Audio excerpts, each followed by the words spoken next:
الحمد لله نحمده ونستعينه ونستغفره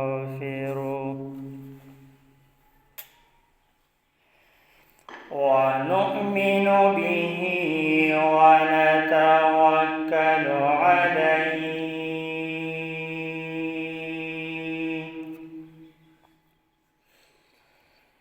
ونعوذ بالله من شرور أنفسنا ومن سيئات أعمالنا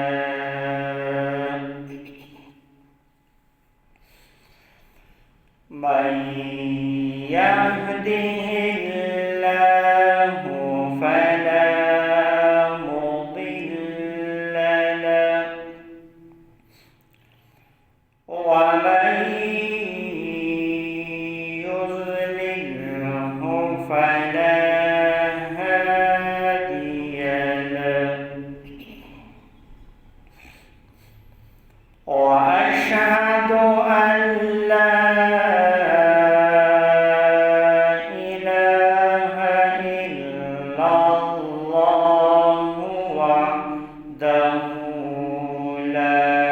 شريك له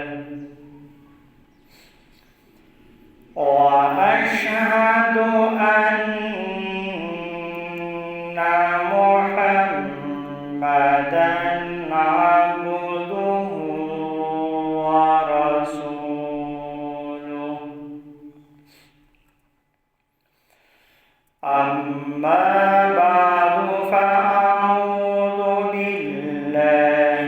من الشيطان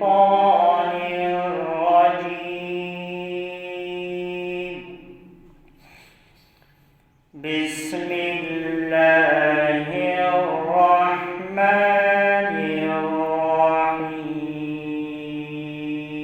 الرحيم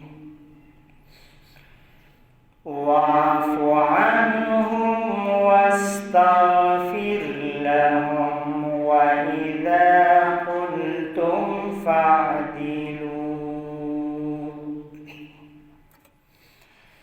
وإذا خاطبهم الجاهلون قالوا سلاما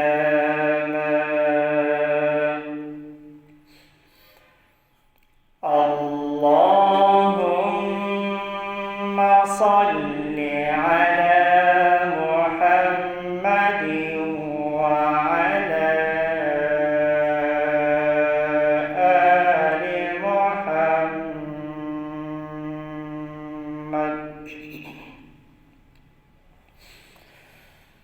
كما صليت على إبراهيم وعلى آل إبراهيم إنك حميد مجيد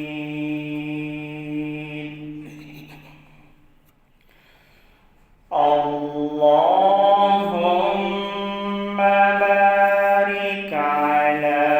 محمد وعلى آل محمد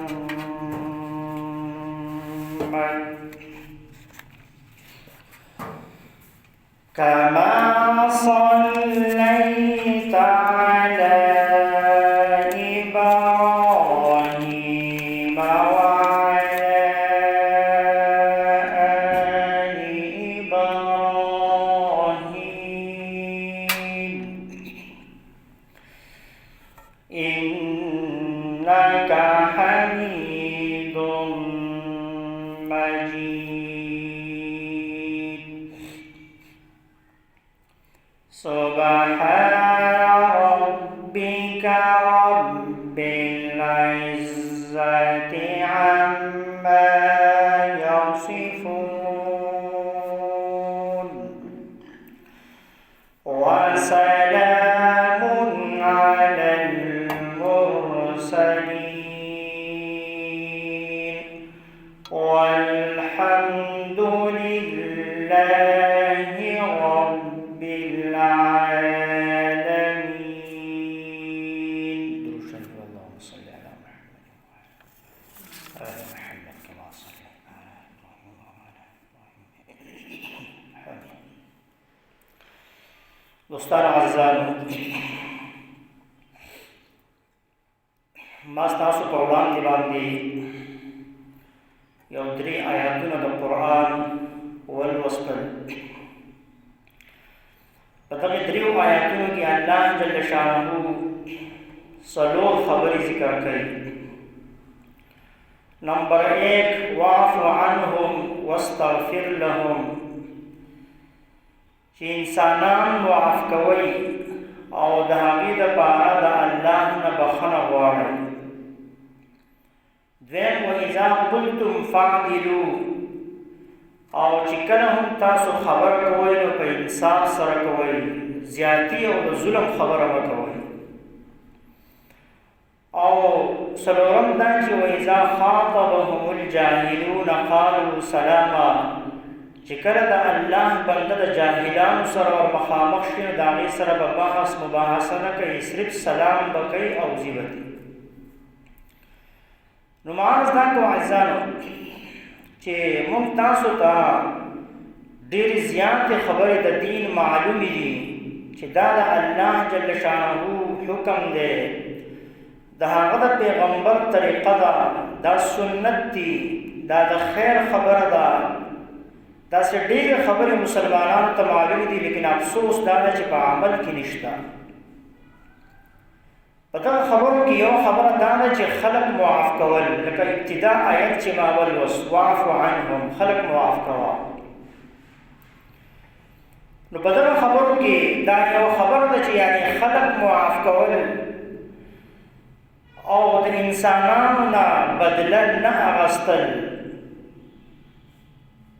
نبی علیه الصلاۃ والسلام مبارک ته ډېرو خلکو ډېر زیات تکلیفونه رسولي دي،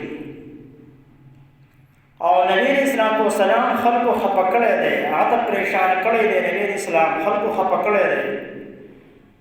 مګر نبی علیه الصلاۃ والسلام مبارک د چا نه هم انتقام نه دی اخیستی. د خپل ذات دپاره نبی علیه الصلاۃ والسلام مبارک د چا نه هم انتقام او بدل دا نه دی اخیستی د ذات دپاره. څه خلک داسې هم د نبی علیه الصلاۃ والسلام مبارک په زمانه کې چې هغې د نبی علیه الصلاۃ والسلام مبارک د جان اخیستلو کوشش کړی و، د نبی علیه الصلاۃ والسلام مبارک نعوذ بالله د قتل کوشش کړی و. او څه خلک داسې هم و چې هغې د نبی علیه الصلاۃ والسلام مبارک غاښونه شهیدان کړل. څه خلک داسې هم و چې هغې نبی علیه الصلاۃ والسلام مبارک ته سپکې سپورې به ویلې، چا یې سر مبارک زخمی کو او چا پې جادو وکړو او چا پې اسلحه راوچته کړه، د هغه خلاف د قتل دپاره ودرېدل. او څه خلک داسې هم و چې هغې د نبی علیه الصلاۃ والسلام مبارک هغه قربانۍ ورکوونکي صحابه شهیدان کړل، د نبی علیه السلام دوستان وفادار صحابه شهیدان کړل. او چا د نبی علیه الصلاۃ والسلام مبارک خلاف پروپیګنډې وکړې، لیکن دا ټول دشمنان د دین او د اسلام دا نبی علیه السلام معاف کړي. ذاتی طور د چا نه هم نبی علیه الصلاۃ والسلام مبارک انتقام او بدل نه دی اخیستی، د چا نه هم.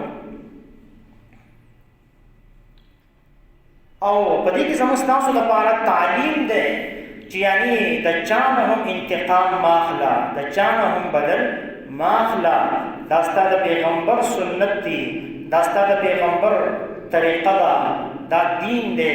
دا د الله حکم دی، دا د الله جل شانه د رضا والا عمل دی چې د چا نه هم انتقام ماخله، د چا نه هم بدل ماخله. د الله دپاره انسانان معاف کا، د الله جل شانه د تا دپاره معافي کوه. فکر صحیح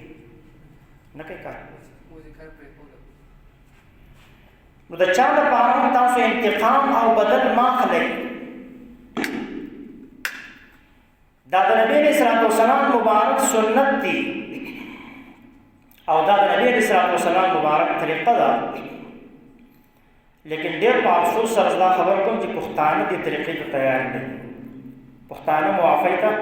تیار نه دي چې څوک معافي.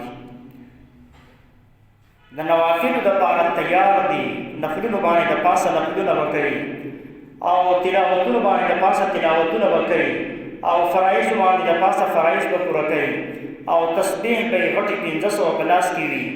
او عمرې د پاسه عمرې کوي، حج د پاسه حجونه کوي، ذکرونو د پاسه ذکرونه او تلاوتونه کوي. لیکن کله چې د معافۍ خبره راشي نو هلته فرعون شي. هلته د نبي علیه الصلوۃ والسلام دغه مستقل سنت چې د نبی علیه الصلوۃ والسلام په تمام زندګۍ کې د یو منټ لپاره نبی علیه السلام دا سنت نه دی پرېښولی، خلک معاف کول. نو هلته کې بیا پښتانه تیار نه وي. هلته پښتانه د الله جل شانه دغه حکم د نبی علیه الصلوۃ والسلام دغه مبارک طریقه دې ته بیا تیار نه وي. هلته کښېنه چې دغه کېږي بیا ما ته وایه هلته کښېنه بیان بهر وړه. نو عزیزانو دې ته دا د نبی علیه الصلوۃ والسلام مبارک طریقه ده او تاسو ته د ترمذي یو حدیث ویل. نبی علیه الصلوۃ والسلام مبارک فرمایي چې عزت په معافۍ کې دی. عزت په څه کې دی؟ په معاف کولو کې دی. مګر پښتانه څه وایي؟ نه، عزت په بدله اخیستلو کې دی او عزت په وژلو کې دی، عزت په ټکولو کې دی، عزت هغه ته نقصان رسولو کې دی. او نبی علیہ السلام مبارک فرمایي چې عزت په معاف کولو کې دی. او قرآن کې الله فرمایي وان تعفوا خیر لکم، که چېرې تاسو معافي وکړئ نو دا ستاسو لپاره د غوره خبره ده، ستاسو لپاره د خیر خبره ده. که چېرې تاسو معافي وکړئ انسانانو ته نو د الله په کتاب کې دا د خیر خبره ده. لیکن زموږ د پښتنو په کتاب کې بدله د خیر خبره ده. زموږ پښتانه وایي نه ټیک ده، د الله په کتاب کې معافي د خیر خبره ده، لیکن زما او د پښتنو په کتاب کې د بدله اخیستل دا د خیر خبره ده. د الله په کتاب کې دي فاعف عنهم واستغفر لهم یا فاعف عنهم واصفح، چې ته معافي وکړه، درګذر وکړه، خیر دی معافي کړه او احسن کما احسن الله الیک. سره کې چې ستا سره الله ښه کوي، ته د الله نافرماني کې ته معاف کوي ثابت ورځ او ثابت شپه. نو ته هم د خلکو سره احسان کوه، ته هم خلکو سره ښېګړه کوه. الله سره کې چې ستا سره احسان کوي ته هم د خلکو سره معافي کوه. الله سره کې ستا سره ښېګړه کوي ته هم د خلکو سره ښېګړه کوه. واعف عمن ظلمک، څوک د باندې ظلم کوي پیغمبر علیه السلام وایي معاف کوئ. د ځان دپاره د چا نه بدل مه اخلئ عزیزانو. او موږ څه وایو؟ موږ پښتانه وایو یاره جي ایله مې ډوډۍ تېره شوه. موږ وایو که نه وایو داسې خبره؟ یاره جي ایله مې ډوډۍ تېره شوه، نو ایله مې زړه یخ شو، بس دا خوراک راله اوس خوند نه کوي چې دا سړی مې وغځو، خپې مې ور وغځو. او یاره جي اوس مې ایله یخ شو، بس خذ العفو وإن عاقبتم فعاقبوا بمثل ما عاقبتم. دا ټیک ده چې یعنې که چېرې تا به یو سړی تکلیف در ورسوي نو څومره تکلیف چې هغه در رسولی دی هومره هغه ته ورسوه، د هغې نه زیات اختیار هم تا ته نشته. لیکن د هغې پیمانه به د چا سره وي؟ د هغې پیمانه به د چا سره وي؟ که اوس ته پکې زیاتۍ وکړې بیا څومره تکلیف تا نه څوک در ورسوي هغومره تکلیف الله وایي خیر دی بمثل ما عاقبتم.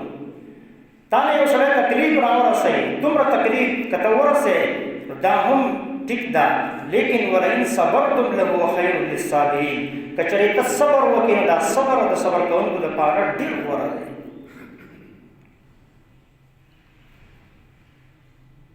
نو معنا زده کوم عزیزانو چې چېرته هم د چا نه انتقام مه اخلئ،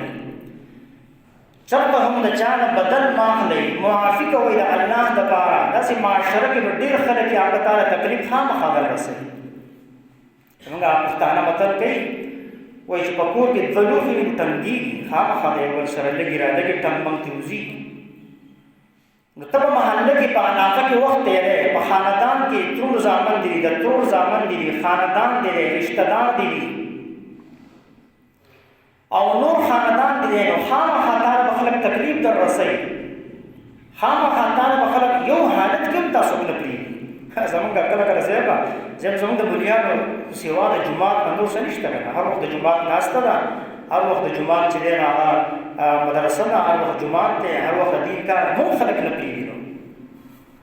مونږ خلک نه پریږدي تکلیف را رسوي نو تعالی خو ستاسو ټول ژوند د ناپوهو سره دی تعالی به خامخا تکلیف در رسوي تعالی به خامخا ضرر در رسوي تعالی به خامخا نقصان در رسوي لیکن دا الله دپاره او تاسو ته ویل کله کله دا انتقام الله ته هم پرېږدئ د هر چا نه په خپله بدل مه اخلئ الله ته یې پرېږده ته تماشه کوه چې الله ورسره څه کوي کله کله داسې هم کوئ یعنې په هر څه کې تا مټ رانغښتي دي چې نه زه خو به خپل بدل په خپل عالم نه ما خو بنګړي نه دي اچولي وروره که تا بنګړي نه دي اچولي دې بل هم بنګړي نه دي اچولي هسې نه ده نارینه خو بنګړي نه اچوي که تا بنګړي نه دي اچولي بنګړي خو دې بل هم نه دي اچولي که نه قبقله نو کله کله دشمن الله ته پرېږده کله کله ظالم د الله سپېړې ته پرېږده او دا د نبی اسلام هم سنت دي چې اکثر دشمنان نبی اسلام الله ته پرېښودي اکثر دشمنان او د چا نه ذاتي طور نبی اسلام انتقام او بدل نه دی اخیستی ته دشمن الله ته پرېږده ته ظالم الله ته پرېږده د الله انتقام او د الله بدل ته یې پرېږده بیا ته تماشه کوه چې الله ورسره څه کوي نو اکثر به داسې وشوه چې نبی علیه السلام مبارک به دشمنان الله ته پرېښودل نو الله جل شانه په داسې زبردست نیولو سره نیولي دي چې تاریخ په یاد ساتي او کله کله دغه دشمنان الله په داسې هلاکت سره هلاک کړي دي عزیزانو چې تاریخ په یاد ساتي یاد ته خو الله ته پرېږده که نه ظالم پرېږده الله ته او کله کله دا خبره هم کوه که نه د خدای بنده چې وفوض امري الی الله چې ما خپل ټول کار ټوله معامله الله ته حواله کړې ده که چا سره ظلم وکړو دا مې الله ته حواله کړو که چا سره زیاتې وکړو دا زیاتې مې الله ته حواله کړو که چا نه انتقام او بدل واغست دا انتقام او بدل مې الله ته حواله کړو ان الله بصیر بالعباد الله ویني الله خپل بندګان ویني تا هم ویني چې به تا ظلم وشي ظالم هم الله ویني او تا هم ویني چې ته مظلوم وي او هغه هم ویني چې هغه ظالم او په حق باندې څوک دی نو الله یې ویني او دغه باندې په ناحق باندې څوک دی ان الله بصیر بالعباد نو الله ټول ویني خیر دی ته الله ته پرېږده نو خپله معامله کله کله الله ته حواله کوئ عزیزانو نو دیو وجې نه ما عرض دا کوم چې یعنې موږ تاسو دې انتقام او بدل نه اخلو د چا دا خپل صفت جوړ کړئ صفت او دا ضرور ده چې دا صفت ګورئ په ډېر مشقت سره حاصلېږي خو حاصل کړئ په ځان باندې مشق داسې وکړئ چې دا صفت حاصل کړئ چې د چا دپاره د چا نه د خپل ذات دپاره انتقام نه اخلو نو که چا نن په دنیا کې تا یو سړی معاف کو ستا سره یو سړی زیاتي وکړو تا معاف کو د الله دپاره دې معاف نو سبا د قیامت په ورځ باندې حدیث کې راځي نبی اسلام مبارک وایي چې دا انسان به الله معاف کړي او که چېرې نن تا په هغه باندې رحم وکړو هغه ستا سره زیاتی کړه او تا د الله دپاره معاف کړو دا په هغه باندې رحم کول دي نو ارحموا من فی الارض یرحمکم من فی السماء ته په ځمکې والا باندې چې کله رحم کوې نو اسمان والا الله به په تا باندې رحم کوي نو د دې وجې نه عزیزانو د چا انتقام او بدل دا جذبې دا غلطه جذبه ده دا د فرعون او د حامان جذبه ده دا د ابی بن خلف او د ابو جهل جذبه ده دا د ابو لهب او د ابرهه جذبه ده ابرهه په انتقام کې راپاسېدو که راپاسېدو وی خواه ما چې کومه کعبه جوړ کړې ده وی خواه په هغې کې به د عرب یو سړی راځي او په هغې کې به تقاضا کوي وی شا به فوج تیار کوي او په کعبه باندې حمله کوي انتقام لپاره راپاسي د انتقام جذبه دا د کفارو جذبه ده دا د اهل باطل جذبه ده د مسلمان جذبې به داسې نه وي عزیزان د نارینو د مسلمانانو د نارینو جذبې به هم پاکې دي، وجې خپل جذبات پاک کوي، پاک غلط جذبات مه لرئ. د ګن والا جذبات، د الله د ناراستیا والا جذبات د زړه نه لرې کړئ عزیزانو. او الله دې معاف کړي. نن عام طور مسلمان د دین نه هغه خبرې راځي چې هغه د هغه د مرضۍ، هغه د مرضۍ، او کومې خبرې چې زما د مرضۍ دي جو هغه زه راخلم، او کومې چې ستا د مرضۍ دي هغه ته راخلي، او کومې چې د بل د مرضۍ دي جو هغه یې راخلي. یاره جي مسواک خو را سره جیب کې شته، ټیک ته مسواک خو سنت طریقه ده. یاره جي لویه لویه ګیره مې ده، او یاره جي تهجد کوم، نو ته ما ته اوس دا خبره کوې. مخکې ورځو کې ریسکارو نو د جومات ته ما ته دوه کسان راغلل، ډېره کوي ورونو د هغې څه مسله وه. ما ته ویل چې زمونږ دا مسله ده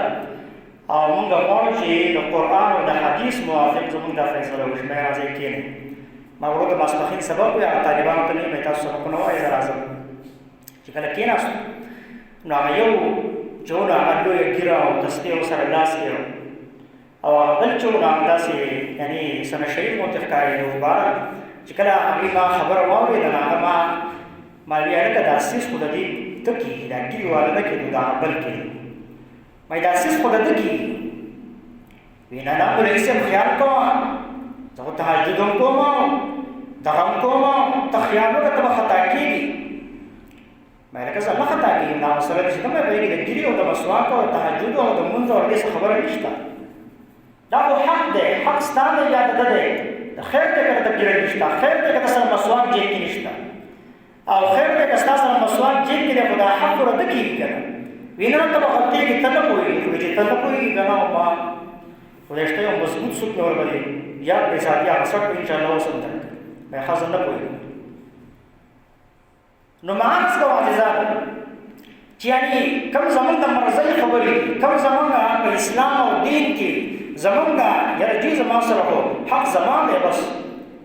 او دا یاد ساتئ ستا نفس او ستا شیطان دا به کوم ځای کې ذبحه کېږي، دا په معافۍ کې ذبحه کېږي. ته یو سړي ته معافي وکړي، ته یو سړي ته څه وکړي؟ یو سړی د الله دپاره معاف کړي. په دغه وخت کې د انسان دا نفس نه دی، نفس دا ذبحه شي، ذبحه. او مخکې ما تاسو ته بیانونه کړي دي د نفس په مخالفت باندې،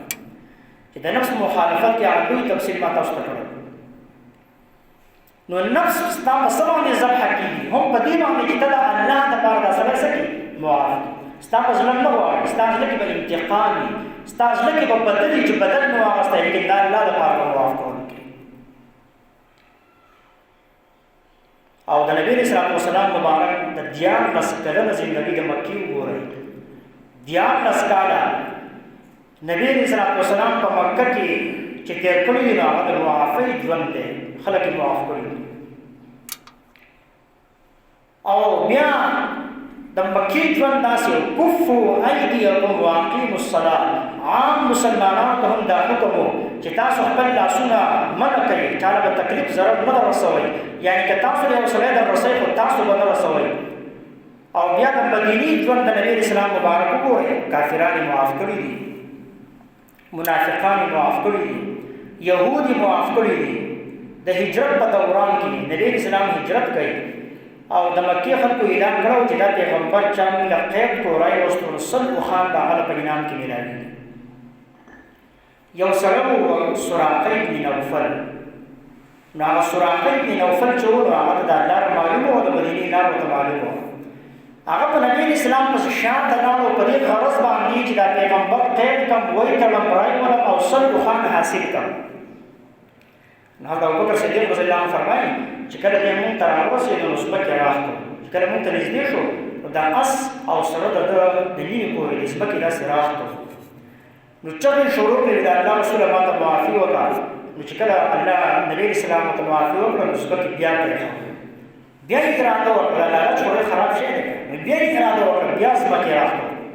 په درېیمه پیره باندې د الله رسوله اوس راته معافي وکړه، چېرته هم تا پسې نور زه نه راځم. نبي اسلام ته معافي وکړه، هغه ځمکې پرېښود. نو معنی دا کوو چې کافر یې معاف کړي د نبي اسلام، منافقان نبي اسلام معاف کړي دي، او يهودي معاف کړی دي نو ته ولې معاف نه کړې؟ ستاسو پیغمبر سنت نه دي. اوی کچرته کې نبی اسلام د نبی اسلام د مدینه زندگی وره ټول د معافی نه ډکه. بخاری شریف کې حدیث دی یو پیر نبی اسلام یو صحابي نه جوړ عبد الله حضرت عباده بن ثابت رضی الله عنه نبی اسلام ته پوښتنه روان شو چې کله روان شو نو په لاره کې خلک ناسو نو هغه کې مسلمانان هم او هغه کې غیر مسلمان او منافق هم وو. نبی اسلام په دې غرض باندې ورغی چې دا ټولګي ناس ته دې په دعوت ورکړي د اسلام. چې نبی اسلام ورنا بچونا ناس ته پاسته دعوت وکړه، دعوت ورکړه، دین خبره کوله. نو چې کله تاریخ باندې ورغی او هغه ته خبر شروع کړه عبد الله بن ابي بن سلول منافق ټولو نه اول هغه نبی اسلام ته وایي زه درې شسړیا دا خبره کتاب چې څوک درځي انت وته کوه. تاسو څوک در بخاری حدیث تاسو ته وی تاسو څوک چې خپل درځي دا خبره وته انت کوه موږ در کار مسله وباسي او سړی تاسو ورلې لري کوم ته دوه وګړه سړی ټول دوړې په باندې راوځو. نو هغه نبی اسلام باندې باندې خپه شو دا خو ظاهر خبره سره خپه کیږي. ولې نه خپه کیږي؟ یو انسان ستا خیر خوای او تا هغه ته ورانه خبره کوي خپه کیږي انسان. نبی اسلام د زیات خپه شو راغی او عباده بن ثابت دا دغه قبیله د انصار مشر و په دغه وخت. چې کله دا تاسو وګورئ نبی اسلام د پتور د ګلیو ګیلا اذا روانو او د عبد الله بن ابي ما داسې یعنی نبی اسلام ګلو وته هغه دې الله رسول محبت کې دا استاسو دراتلو د مخ کې یو خلکو مشوره کړو چې د خپل بادشاہ جوړو خو چې تاسو راغلی نو دا بشري څه شو ختم شو. دا څه تاسو سره دښمني کوي. نو مانس دا کو عزیزانو چې یو منافقان نبی اسلام معاف کړی کله هم د خپل ځان لپاره د چانو انتقام ماخلی. ها ته یو سره په دین باندې حمله کوي بیا دا غلا دا انتقام دا سره بیا جنگ کوي دا سره بحث مباحثه کوي کله بحث مباحثین هغه وزي لاس درجه لاس وسوره چو که یو سره په جمعه باندې حمله کوي یو سره په حافظ قرآن باندې حمله کوي یو سره په عالم دین باندې لاس وسوره چو دا مردار دی بیا. او داسې ډېر چې احادیث دي چې چا هم په دین باندې حمله کړې ده نبی اسلام هم لاس ورچولی دی. او کله چې هم نبی اسلام والسلام مبارک تور اوچته کړې ده توره نو د نبی اسلام والسلام زندگی تاسو وګورئ د نبی اسلام والسلام مبارک زندگی کې چې کله هم نبی اسلام تور اوچته کړې ده هغه توره انتقامي نه وه دفاعي وه. سوا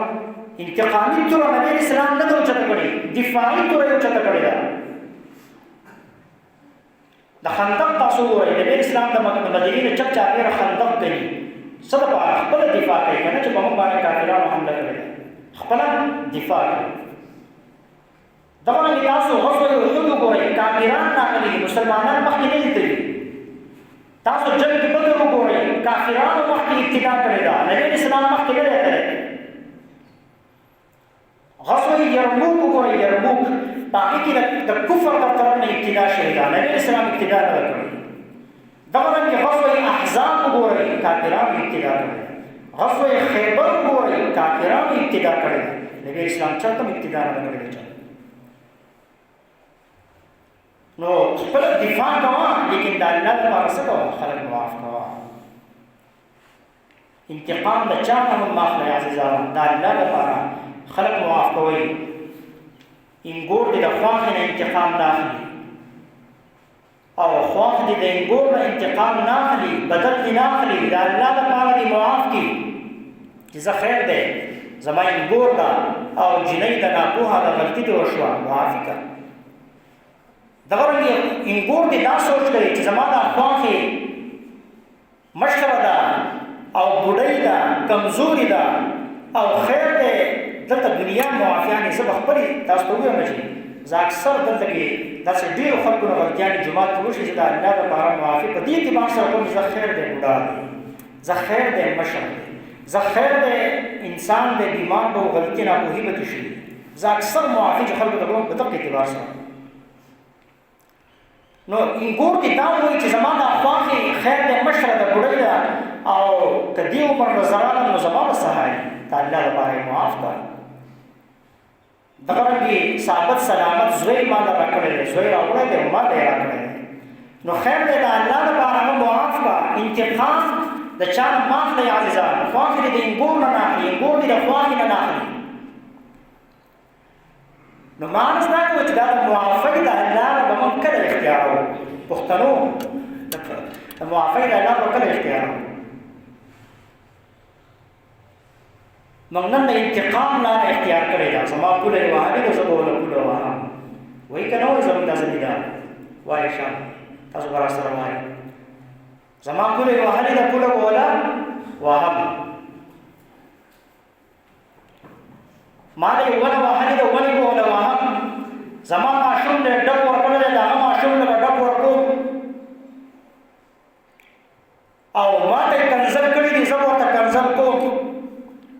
نو هغه سپی شو، تا ته یې کنځل وکړو نو تم سپی. تاسو نه تپوس کوم، تاسو کې یو سړي باندې سپی حمله وکړي، تا باندې چک ولګوي، ته هم چک لګوي، لرې دی که نه. هغه سپی شو او کنځل وکړل او کنځلمان دی، هغه خوله سپکه ده، هغه سپک دی، خانداني یا ذاتي. یو سړی خانداني سپک دی یا ذاتي سپک دی یا کنځلمان دی، د هغه پیشه کنځل دي. د هغه د مور پلار نه زده کړي کنځل دي، هغه په معاشره کې زده کړي کنځل دي، هغه په معاشره کې زده کړي ترخه خبره ده. د هغه نه ولې ګیله کړي، د الله لپاره یې معاف کړئ ولې. نو وایي ما له یې پوله یو رمبۍ وهلې ده، زه به ورله دوه رمبۍ پوله وهم. رمبۍ پېژنئ؟ رمبۍ ورته څه شی ورته وایي، دا پوله چې پې وایي. نو پښتانه وایي ما له یو رمبۍ پوله وهلې ده، دوه رمبۍ پوله به ورله وهم. او ما له پوله په بیلچه باندې وهلې ده، زه به ټکټر راولم پسې. څه به راولم؟ ټکټر به راولم. دا د پښتنو حال دی. مړه الله ته ګورئ، د الله لپاره موافق کوئ پښتنو. لکه د الله لپاره خیر دی ګزاره کوئ سړیان. هغې زموږ په رشته دارو کې موږ داسې خلک لیدلي انتقام.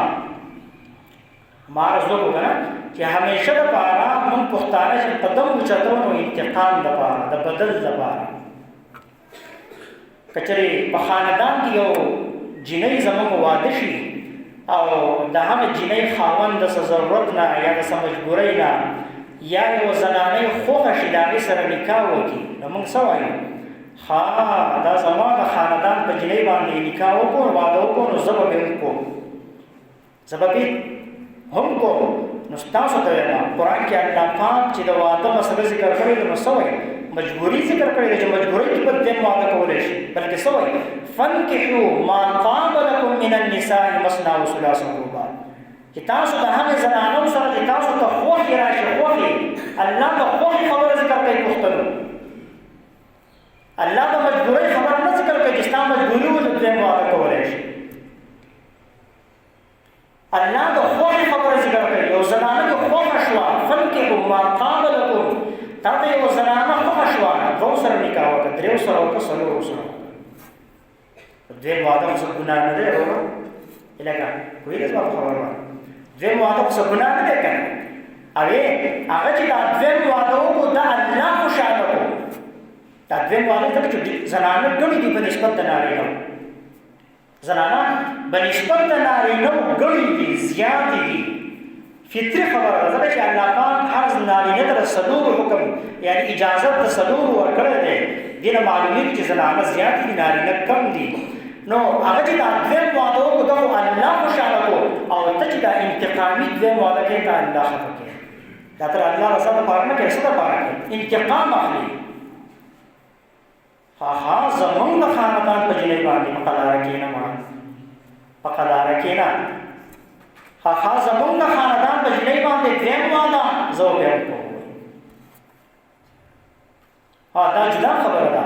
چې اوس تا د یوې جینۍ سره واده وکړو، د یو زنانه سره تا واده وکړو، نو مخکینۍ بیبي سره زیاتې مه کوه. زموږ پښتنو کې دا هم مصیبت دی. دویم واده وکړي خوشحالۍ باندې، د هغه مخکینۍ زنانه سره بیا زیاتې کوي. دویم واده وکړي مخکینۍ بیبي ته وایي ته به کچن کې سمولی بس، وایي ستا ته ګزاره وکړه، کمره یې وده، ته کچن ته لاړه. یا ما دا مه اورېدلي چې مخکینۍ بیبي ته وایي زه خیر دی ته به غوجل کې سموله، ته اوجل کې به ورشه دا نرس بیا ډېره ښه فیصلې کې ته اوجل کې سمه خیر دی ته گزاره کوه دا ناوي د کنه مېلمنه ده ډېره ښه فیصلې کې نو معنس دا کوه عزیزانو چې یعنې دویم وعده که چېرې ته وګورو نو د مخکینۍ بیبي سره زیاتۍ مه کوه قرآن کې الله فرمایي فتذروها کالمعلقه که چېرې دویم وعده تا وکړو او مخکیني بیبي ته تا یعنې د هغې نه څه خفګان دي یا بله څه مسله او د هغې د وجې نه هغه ته مکمل ته ورسره پرېښوده ښځه ورته هم نه وي جوړه خو لویه خبره ده جامې خو لویه خبره ده او هغې د ضرورتونو پوره کول خو لویه خبره ده د هغې بیمار او ډاکټر دا خو لویه خبره ده نو الله وایي دا د ته په شان د زوړن دي پرېږدي زوړن دي زوړن شی تاسو پېژنئ که د زوړن په زوړن شي کې څه نقصان یو څیز چې کله تا زوړن کو زوړن نو نه دی اسمان ته ځي او نه ځمکې ته راځي نه دا څیز اسمان ته خېږي او نه دا څیز ځمکې ته راځي نه د اسمان قابل وي نه د ځمکې قابل وي نو چې کله تا یو بیبي سره دغه سلوک کوو دا تا الله فرمایي فتذروها کالمعلقه دا خو تا زوړنده کړه نه ورته ښېګړه ورکړې نه یې پرېږدي نه ورسره ښه کوې او نه یې پرېږدي او بیا موږ دا هم وویلي چې خاوند د ښځې نه مطالبه کوي چې ته به د بابا خدمت کوې او ته به د بیبي خدمت کوې او ته به د تره خدمت کوې او د تره د زوی خدمت به کوې زما ورورونه دي د هغې خدمت به کوې او که نه کوې نو بیا انتقام د هغې نه اخلي نو عرض دا دی عزیزانو چې د یوې رشتې دپاره بله رشته مه پرېږدئ ستا د بیبي سره ستا خپله رشته ده ستا د پلار سره ستا خپله رشته ده ستا د مور سره ستا خپله رشته ده ستا د تره سره ستا خپله رشته ده ستا د تره زوی سره ستا خپله رشته ده د هغې د وجې نه بیبي سره ولې زیاتې کړي د هغې د وجې نه د تره د زوی خدمت خو ستا په بیبي باندې بلکې ستا د مور پلار خدمت ستا په بیبي باندې نشته په شریعت کې نشته البته احسان شته که هغه کوي نو دا به د هغې ښه سړیتوب وي دا به د هغې څه وي ښه سړیتوب کوي ستا د مور پلار خدمت په تا باندې دی که ستا دا بیبي ستا د مور پلار خدمت کوي دا به ښه سړیتوب والا زنانه وي او دا احسان دی چې وکړي الله به والا اجر ورکوي خو لیکن دا په شریعت حق نه دی ګرځولی یاد ساتئ او ته چې د تره خدمت هم غواړې ته چې د تره د زوی خدمت هم غواړې ته چې دی نو د ګاونډیانو خدمت هم غواړې ته چې دی نو د بل رشتهدار هغه هلکه جامې راولېږه هلکه دا څوک ده دا مې یاره د تره د زوی د لور د لور د خور د ماما لور ده نو ناجوړه د جامې خرلې ته یې ولګېږه زما په قلاره کښېنه او که نه یې کوي بیا انتقام د هغې نه اخلي د هغې سره زیاتۍ کوي ظلم کوي بیا او بیا زموږ په معاشره کې رواج دا دی عام الله دې معافي کوي که چېرې یو سړی خپلې بیبي له جامې راوړي نو کور کې هغه مور وروڼه یې وایي دا خو ډېر غټ زیاتی ته وکړو چې چېرې وکړو ډېر غټ زیاتی وکړو دا خو د ورندار چې په کور کې وه نو وروسته زما د ورندار نکاح خو ستا سره شوی زما سره خو نه دی شوی ته لکه پوهېږې زما په خبره باندې یاره چې دا خو دا هم ناسته وه دا بل ورور دا کشر ورور دا ښځه وه نو هغه له به هم جامې راوړی که نه نو د هغې واده خو د کشر ورور سره شوی دی زما سره خو نه دی شوی که نه هغه د خپل کور نه راوړي جامې که نه پوهېږې پوښتنه په دې خبره باندې زما د بیبي په ما باندې حق دی ستا د بیبي په تا باندې حق دی او که مشره مو ورندان کړو د هغې نکاح خو د لالا سره شوی دی لالا دې ولې جامې راوړي که نه خو تا باندې ذمه نه ده مړه او که د کشر ورور ښځه ده او ستا ورندان کړو د هغې نکاح خو د هغې سره شوی دی که نه ستا سره خو نه دی شوی او الله وایي ښځې له بادام راوړل وایي که نه وایي ولې بادام نه راوړي مسلم شریف حدیث دی نبی علیه الصلاة والسلام مبارک پی په لوښي کې راواغېستل پی او په کوم ځای باندې چې حضرت عایشه رضی الله عنها خوله لګولې وه هماغه ځای نبي علیه السلام ځان ته راوګرځاوه په هغه ځای باندې نبي علیه السلام خوله لګوي او بیا ورته فرمایي عایشه چې په کوم ځای باندې ما خوله لګولې ده په دغه ځای باندې ته خوله ولګوه پی وسله او حدیث نه دی د بخاري شریف چې ته یوه نوړۍ جوړه کړې نوړۍ او خپلې بیبي له خوله کې ورکړي په دې باندې کار الله اجر درکوي پښتنو دا اسلام نه دی دا دین نه دی ته به هر څه کې خپل پښتو سم دی هر ځای کې به موږ تاسو خپل هغه ناکار غیرت تا به هر څه کې سنډو بادامي راوړه نو نه به راوړي هغه خواږی بیبي له راوړه نو نه به راوړي نکاح یې ورسره شوی حق دی پرې د خوږو هم حق دی د بادامو حق هم دی د جوړو هم دی د جامو هم دی انتقام به نه اخلي هر ځای کې خیرکم من خیرکم لاهله په تاسو کې بهترین انسان هغه دی چې خپل کور والو سره ښه کوي خپل بیبي سره ښه کوي وانا خیرکم لاهلی او زه به تاسو کې د ټولو نه زیات د خپل کور والو سره ښه کوم نبي اسلام او بیا انتقام کې کله مسلمان نشي نو معرض دا کوي چې انتقام ما خلای معافي کوي د الله لپاره دلته به څه چلو شي په کور کې به خواښې د انګور د پلار سره یا د انګور د مور سره به هلته جنګ وکړي لیکن بړاس دلته د چا نه وباسي بړاس د انګور نه وباسي داسې دي که نه پښتنو وایي یا ستا هغه چچړه مور ستا هغه پلانی مور ستا هغه خیرنه مور ستا هغه خوارپړقې مور ستا هغه پلانی پلار ستا هغه پلانی خاندان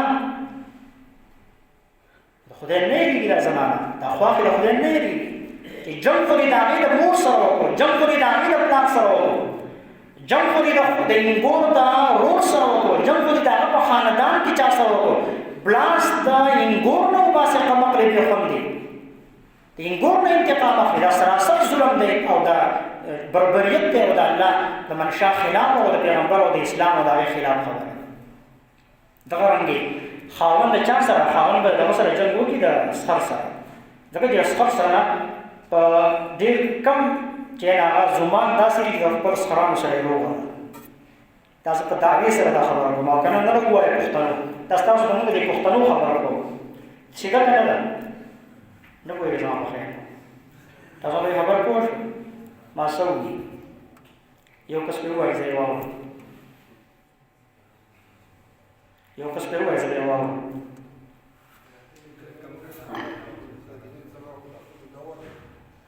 چې د ښځې د خواښې د اسخر به دی خواښې واښې به دی ما ټول به دی خواښې نن سبا خو هر سره د ښځې په قبضه کې نو ما عرض دا کوم عزیزانو چې یعنی دا اکثر زمان داسې چې د خرابو سره څه چل دی قرآن نو هلته کې جنګ څه چل وکړي زمره پاسي یا چې مثلا هغه جنګ د اسخر سره وکړي دلته چې کور ته کله راشي نو هغه انتقام د چا نه اخلي وایي د بیبي نه اخلي او د مور کنځله او د خور کنځله او د خاندان کنځله او سپکې سپورې دا انتقام دا موافق قرآن کې الله فرمایي وعاشروهن بالمعروف چې د دغه بیبیانو سره په ښه طریقې سره ژوند تېر کړه ستا جنګ ستا د اسخر سره وشو بیبي سره خو دې نه دی شی ستا جنګ ستا د خواښې سره وشو ستا د بیبي سره د هغې نه د انتقام د اخیستلو او الله دې موافقوي همیشه دپاره زموږ د پښتنو زور په کمزوري ځي باندې ورماتېږي د پښتو هغه متل دی که نه وایي اوږه ځي په کمزوري ځي ماتېږي نو همیشه دپاره د زورور زور په کمزوري باندې هلته بیبي کمزوري ده که نه د هغه څه چل کولی نه شي سوا د ژړا نه داسې ده که نه ده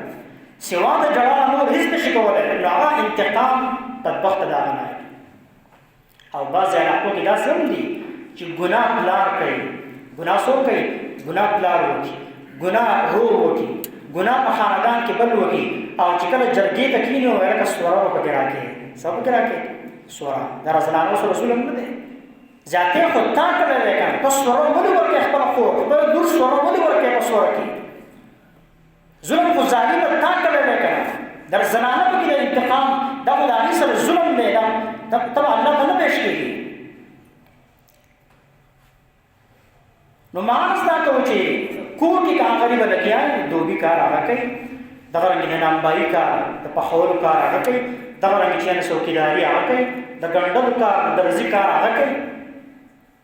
او د څوکیدارۍ کار هغه کوي او چې معمولي څه خبره راشي نو موږ پښتانه په انتقام راپاسو په انتقام وایي بله به وکړم او تا ته به سپی سړی نه یم چې وایي که نه وایي لکه وایي که نه وایي بله به وکړم بله دویمه به وکړم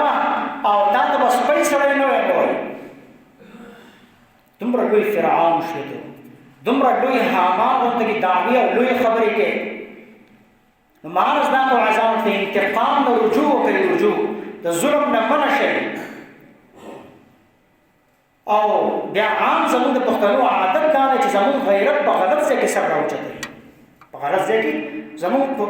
پښتانه چې دي هغه غیرت په غلط ځای کې زموږ په غیرت سره راوچت. نو چېرته د خاندان په طاقتور سړي باندې غیرت سره راوچت نه کېږي، چېرته په محله کې او په علاقه کې او په خاندان کې او په دوستانو کې په زورور باندې زموږ پښتانه د هغې غیرت نه راوچتېږي، چېرته په دین باندې ما ته هغه ورځ یو مولوي صاحب وي یاره جي ما یو ځل بیان کې ویلو چې هغه د سهار لمانځه له راځئ دا اوس بل ورځ راته یو مولوي صاحب ایمان چې د سهار لمانځه له راځئ دا خو ګوره غیرت نه دی، دا خو بې غیرتي ده چې سهار بانګ وویلی شي او ته په بستر باندې پروت یې. وي یو کس به درې را سره په هغې باندې فتنه جوړه کړه چې ښه تا موږ ته به بې غیرته ووي، محله کې چا څه وي وي ښه وي محله کې هغه کسان وي چې ښه تا موږ ته بې غیرته ووي، وي په هغې را سره جنګ جوړ. نو ما دا خو تا بیا هم مهذبه الفاظ استعمال کړي چې یعنې یو سړی سهار بانګ وویلی شي دی په بستر باندې پروت دی، دی مانځه ته راځي، دا بې غیرتي نه ده، دا خو تا چې ورته را بې غیرته ویلی دا خو تا بیا هم مهذبه الفاظ استعمال کړي دي، بلکې پیغمبر ورته څه ویلي دي هغه حدیث ته یم چې تاسو یې واورئ. یو صحابي د نبي اسلام نه د داسې قسمه سړي باره کې تپوس وکړو چې سهار مانځه نه پاسي او پروت دي. نبی اسلام فرمایل ذاک رجل بان الشیطان فی اذنیه چې دا داسې یو سړی دی چې شیطان ورته په غوږونو کې بچازې کړي. دا خو پیغمبر علیه السلام دې سړي ته شیطان ټټۍ ویلې ده، شیطان ټټۍ نه شو چې سړی شیطان نازي او د غوږ کې بچازې کړي نو په ټټۍ کې خلک بچازې کړي. دا خو ما بیا هم تا ته ما دا ولیدل چې شیطان ټټۍ دی، د شیطان باترومونه یې تاسو پراته احسان. نو معرض نه کوه ځان چې ستاسو د پښتنو غیرت بیا غلط ځای سره راوچت کړي. چېرته د عالم ته بیان واورې چې هغه سهار لمانځه له راپاسه غیرت باندې نو ته پرې عمل ولې نه کوې چې د هغه خلاف راپاسې ښه تا مونږ ته بې غیرته وویل ولې غیرتي راته وویل شو، ولې د الله حکم ماته تا ته غیرتي وویل. د پیغمبر علیه السلام د سنت خلاف کې خلکو سره ظلم زیاتې کې خبره دې سمه نشته ورانه ده، چېرته خلک موافقې نه انتقام دې په سر باندې پروت دی نو تا ته څه وویل غیرتي راته وویل. او بیا الله دې موافق کوي چې په انتقام کې کله موږ مسلمانان پښتانه راشو په انتقام کې هسې به یې د زوی واده شي نو خوشحالي ځان دی که نه هېڅ چېرته چا ته پکې نه وایي. په خاندان کې چې کومې خوښې هغې ته وایي ټولو ته نه وایي، او چې کومې د زوی سنت راشي نو په هغې کې خوشحالي ځان دی، او که د ځمکې مسله راشي نو ځمکه یې ځان دی، پنشن یې ځان دی، او د ځمکې آمدن او پیسې یې ځان دی، خوشحالي ځان دی. او که معمولي غوندې کې چا سره جنګ پیدا شي هلکه به یې هغه د کاکا هغه ترونو زامن چې دي هغه خبر کوي جنګ دې زموږ سره به ودرېږي، هلکه هغه پلاني خبر کوي هغه ترونو زامن خبر کوي جنګ دې زموږ سره ودرېږي، انتقام کې زموږ سره ودرېږي. ایدا نرجویا قرآن کې الله څه فرمایي وَإِن طَائِفَتَانِ مِنَ الْمُؤْمِنِينَ اقْتَتَلُوا فَأَصْلِحُوا بَيْنَهُمَا فَإِن بَغَتْ إِحْدَاهُمَا عَلَى الْأُخْرَى فَقَاتِلُوا الَّتِي تَبْغِي حَتَّى تَفِيءَ إِلَى أَمْرِ اللَّهِ. الله وایي که دوه مسلمانانو ډلو کې جنګ پیدا شي، د دوه مسلمانانو ډلو کې جنګ پیدا شي، د هغې دواړو په منځ کې روغه وکړي، او که چېرې روغې نه بعد یا روغه هغې نه کوي نو الله فرمایي چې په دې دواړو ډلو کې چې کوم زیاتې کړی دی کوم ظالم دی د هغه خلاف ودرېږه د هغه نو موږ د خپل تر زوی سره ولاړو خیر دی که هغه په ناحقه باندې انتقام دپاره د خاندان سره ودرېږو خیر دی که هغه په ناحقه باندې انتقام دپاره د ورور سره ودرېږو خیر دی که هغه په ناحقه باندې. نو معرض دا کوه عزیزان چې ما دا خبره بیا ودېږي ټیم هم پوره دی دومره ده چې یعنې موږ تاسو دا عزم وکړو